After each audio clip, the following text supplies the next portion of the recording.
sitting on a boatload of equity and you're not quite sure what you could be doing with it? It's a great question. In this episode, we're going to dive into all the different creative ways that you could be using your equity and really make it work for you. Let's dive in. You're listening to the Girl, Get Your Face Off a Bus Bench podcast, where we invite you to check your ego at the app, grab a cup of coffee, and get ready to dive into all things real estate marketing, social media, friendship, hardship, love, money mindset, and all the things that celebrate you as a badass boss babe.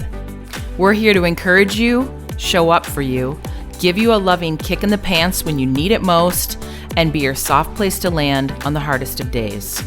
So pull up a seat at our table and get ready to be inspired and start living your best life by design.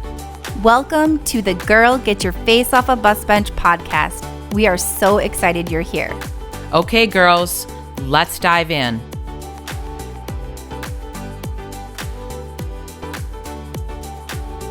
Okay, Bus Bench babes, Beth here doing a solo episode, and we're talking all about equity in your home.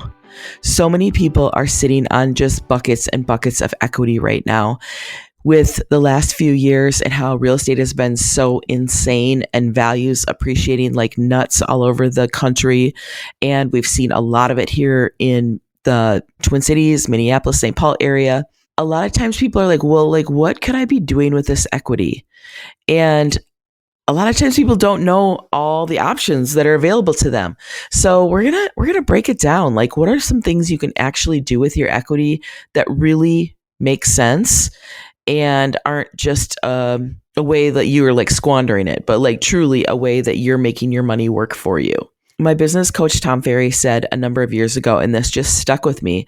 He said, you should have a line of credit in place on your home in case the world goes on sale. Or in case just like an emergency comes up. But I love the part like in case the world goes on sale. There is nothing out there that says the market's going to crash. However, we are seeing some price corrections, meaning homes that went on the market and sellers were maybe just a little overzealous and they were hoping their home that we were experiencing like a spring market like we saw with, tens of dozens of offers on homes.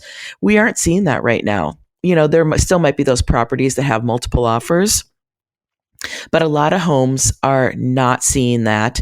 And in fact, if your home is overpriced, you're probably going to sit on the market and then you're going to do price reductions. And the more price reductions you do, you end up just chasing the market. So there are deals to be had out there if an investor is looking for a property to flip or have a rental property. So just being able to be in a position to be able to have like a really nice down payment, or the dream deal would be to even pay cash for a property. It's really enticing to be able to have money to be able to do that. So let's just go through all the things that you could be doing with your equity. You could be taking equity out of your primary residence and have a down payment for a cabin, or put like a big chunk of money down on a cabin. I know that's like such a big popular thing here in Minnesota, is for people to have a place up north on a pretty lake. And then it's your kind of your getaway, your refuge from a busy, hectic week. And we've even had clients buy cabins up north that they were so thankful they had during COVID, where they could just, everybody's working from home, right? Pack everything up, I have some friends in particular, they bought their cabin during COVID and they both work from home and they have kitty cats. They're able to just pack up their car, you even have grocery stores up north and they have all their clothes up north. So literally pack up the car, put the cats in the car and drive up to the cabin, and they can be up there working for weeks on end because they don't have to be like interfacing with clients other than what they could do on Zoom. Pretty incredible, right? To be able to have something like that when everyone else was just like going stir crazy at their homes and like sick of staring at the same four walls, to be able to say, I'm going to go up to the lake and just relax and be one with nature. That's a dream for a lot of people. So that's a great thing that you can do with equity. How about an investment property? Have you ever thought about buying like a condo to rent out, or a duplex, or a multifamily? Maybe you want to buy a small apartment complex. you could use equity in your home to do something like that. We've got some awesome investors and lenders that we work with. And one of them, if you caught episode 83, and it was an interview that I had with Connor Hesh, who is a mortgage advisor with Bell Bank Mortgage. And what I loved about the episode with him is that he has several investment properties. Like, I think he has like 12 units right now. And what he's done is that he's leveraged one on top of the other. So he had down payment for his first one, his first property that he ever bought. And I think he bought a duplex. So then he lived in one side and then rented the other side out. And then after he'd lived there for a bit, then he took equity out of the first property to buy his second property, and so on and so on and so on. So if you have equity in an investment property, I've been talking about primary residence, but if you have equity in an investment property, you could even take money out of that too to fund the subsequent investment property, and so on and so on. The awesome part about this is that you really only have to have like that outlay of cash for the down payment on the first one. And then theoretically, the next one's going to fund itself, and then the next one and the next one. And then it's really easy to start accumulating doors, which is investor speak for the number of properties that you have. People will say, oh, I have 10 doors, meaning you have 10 properties. But if you have an apartment complex with 10 units, you only own one building, but you actually have 10 rental properties because you have 10 doors that you rent every month. Yeah, I highly recommend you check out that episode 83. If becoming a landlord and having investment properties is your thing, it's an awesome episode. And the really cool thing about talking with Connor is I believe he owns around 12 doors, something like that. But he's owns all these properties. He's never sold a property yet. He just buys and hold, buy and hold, buy and hold. So he just keeps accumulating properties. And what he's doing is that he's building up his portfolio. So he's really concerned with cash flow, and he's really great about improving his properties so then he can charge more and will raise rents as the economy allows. And what it is that he's building up his nest egg. So in addition to having investments and, like a 401k and whatever, money in the stock market, all of that stuff, he's building up his real estate portfolio. So at some point, when it becomes time for retirement, his properties are going to reward him handsomely with money coming in every single month to help fund retirement. Such a smart strategy. So that is another one. What about owning Airbnbs? This is really a popular thing. If you travel at all, chances are you have stayed in an Airbnb. They can be really huge money makers. Now, it's different. You either have to have crews and people to like help you manage them, or you're going to be a lot more hands-on than you would if you just had like a traditional rental property. But using that money, using your equity in your primary residence to buy a property that you then Airbnb, especially if it's like in a vacation area, it can be a property that you can go use. Say, like a property down in Florida or Arizona, you can go down there when it's freezing cold in Minnesota, but then when you're not using it, you rent it out and you're making money. It's a really clever idea. So another thing that's become super hot in the last couple of years is called like a midterm rental, meaning that it's not an Airbnb. Airbnbs are short-term rentals, meaning they usually rent for like 30 days or less. And then a traditional rental is usually something where someone has a year lease or a 2-year lease. But a midterm rental would be something where a property rents from anywhere from like 31 days, maybe up to like 6 months. And a lot of cities are putting regulations in place where you can't have Airbnbs, and they're trying to like cut down on the transient factor in neighborhoods. And I get that. So then Airbnb owners, then what are they going to do? A great way to pivot is to do midterm rentals. And these are really popular for corporate people that are in a town and doing like a project, people that do like contract work. And where we see this a lot is with traveling nurses, where they might have a contract to work at a hospital in, let's say, Atlanta, and they are going to be there for like 3 months. So they're looking for like a midterm rental. They don't want to like sign a year lease, and maybe they don't want to be in an Airbnb type property. So we're seeing more of these like shorter term rental properties. And why not? You have less, you're not having to clean them every week like you would with an Airbnb, but then you can also fluctuate and charge maybe a little bit more rent than what you would with like a longer term rental. So there's a lot of advantages of having properties, and you just got to figure out like what your threshold is for risk, how hands-on or hands-off you want to be. But those are a bunch of things that you can do with your equity in your home. But what about using it to improve your current home? What if you're in a home? What I'm seeing is there's a lot of homes out there that are for sale that are like sitting on the market. And it's such a shame, where they are really nice homes in great neighborhoods and they have really good bones, but they're starting to feel really dated and tired. And a lot of times people sell those homes because they want something that's newer and better and the shinier penny. What if you took some of the equity in your home and actually improved your home and then you enjoyed it? So often, and this happens time and time again, where people get their home perfectly ready and they do all these updates and they have everything spick and span. And then they call our team and they say, hey, we're thinking about selling our home. And we go over there and say, oh my gosh, it's awesome. And then they get the photos back before we go on the market. And they're like, oh my gosh, our house has never looked better. And I always think to myself, what if you would have updated your home sooner? Like maybe 10 years before you were going to sell it, or even 5 years before you were going to sell it, and you actually got to enjoy some of your upgrades before you put your home up for sale. Instead of doing all the upgrades and making it beautiful for the next owners, what if you made it beautiful for yourself? So a lot of times things like, it's not sexy putting money into like windows because you're like, oh, yay, these new windows make me so happy. They will make your electrical and heating bills happy. Yes, of course. But that's something that is such a good investment for when resale happens and you're going to sell your home. And all of a sudden we can market like brand new windows, new roof, new siding, new driveway. What if you have a floor plan that you don't love? A lot of times, homes that were built maybe 10 or 20 years ago, and now floor plans have changed a little bit. And you're like, oh gosh, I don't need a formal dining room anymore. Maybe I could turn that into a home office.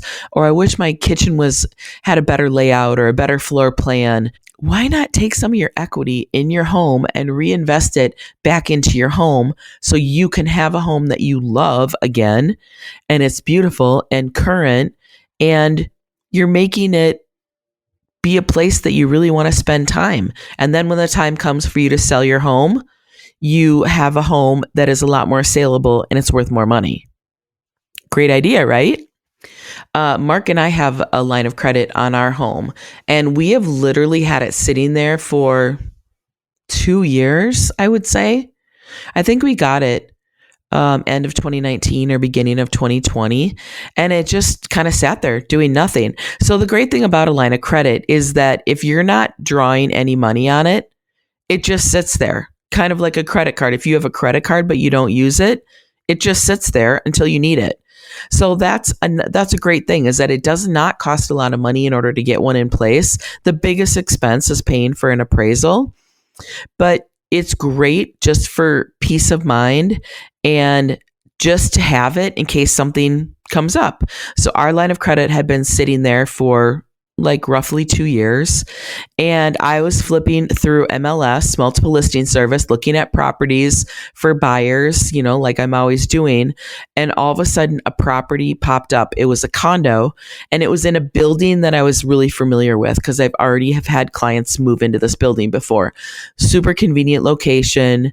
And the price is what really struck me. I was like, holy crap, this is so cheap for this building.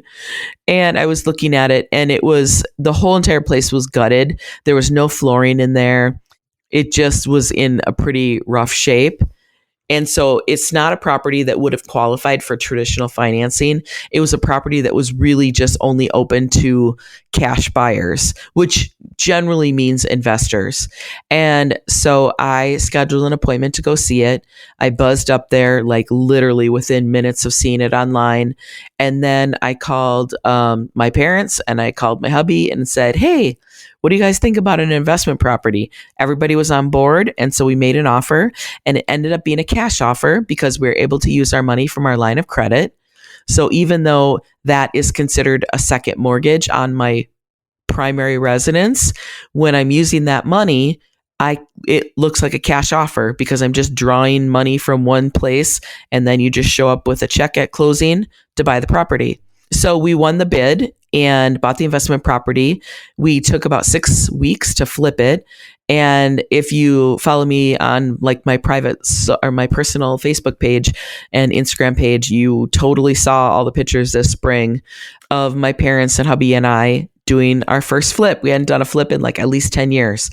And so it was super fun to do. It was great, like family bonding time, and the transformation from the before and after was just literally mind blowing. It really got my creative juices flowing, and we made really good money. So then when our property sold and we got the money at closing, we were able to just pay the line of credit back immediately and then just brought it back down to a zero balance.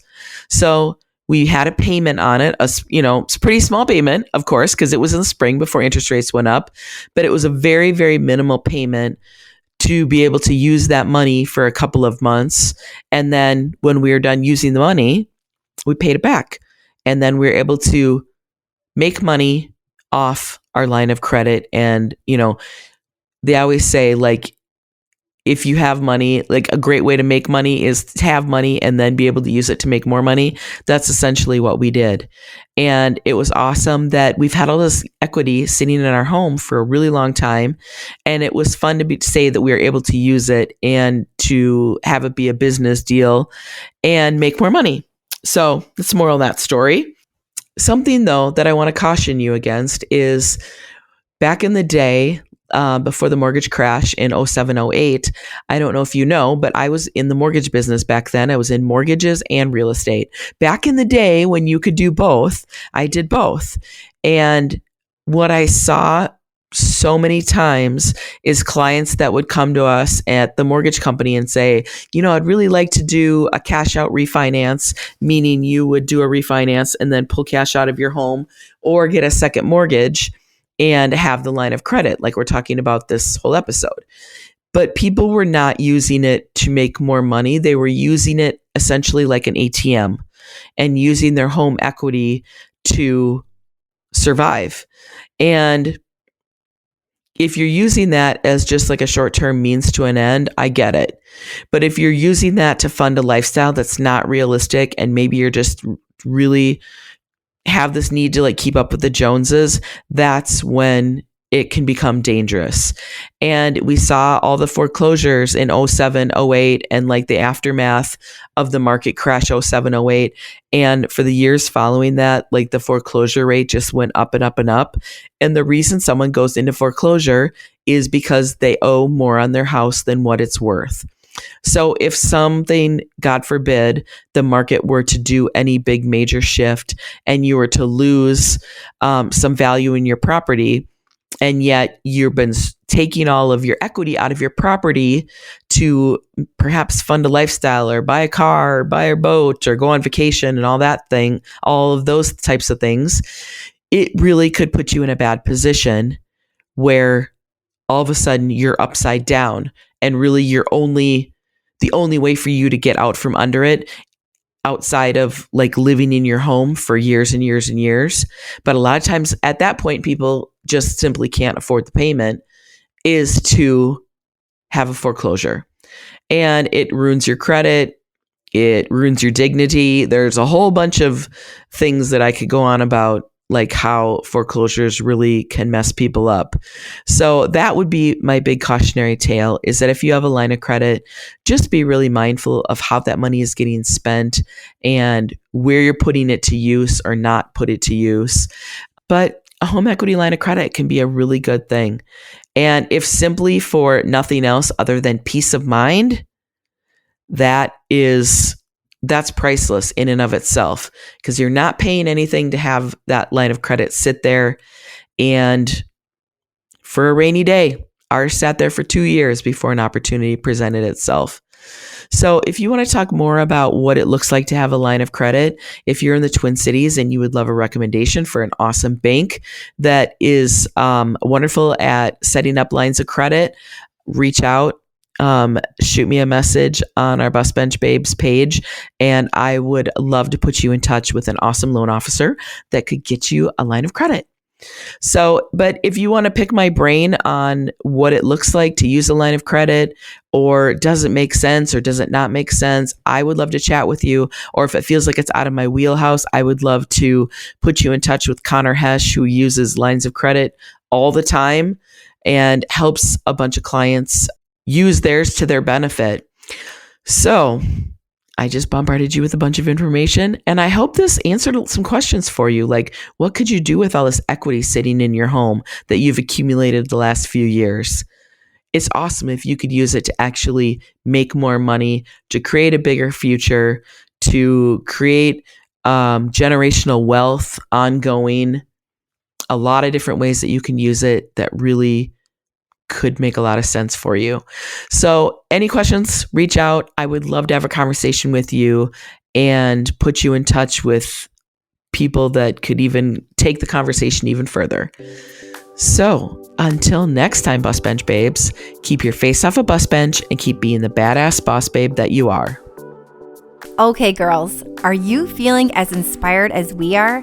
We're over here cheering you on because you just finished another episode of the Girl, Get Your Face Off a Bus Bench podcast. If you want more, head over to girlgetyourfaceoffabusbench.com for show notes and more episodes. And don't forget to subscribe and leave us a 5-star review.